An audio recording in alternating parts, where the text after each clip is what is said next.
करूंगा। नाज़रीन किराम, सबसे पहले हम बात करेंगे शुगर की।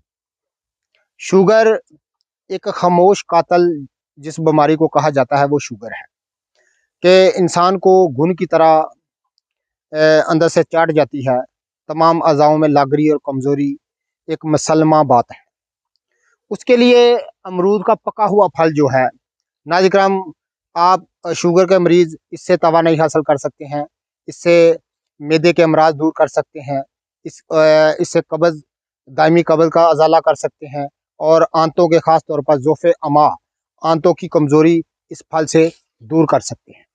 दूसरी बात मैं आपकी खिदमत में अर्ज़ कर दूँ, नाज़रीन किराम, जो बच्चे हैं हमारे, जब उनको काली खांसी हो जाती है, खांसी का आर्ज़ा हो जाता है, तो इलाज बड़ा मुश्किल हो जाता है। उसको आसान बनाने के लिए मैं आपकी खिदमत में अर्ज़ कर दूँ, आप इसका, ये आप देख रहे हैं कच्चा फल है, आप कच्चा फल लें,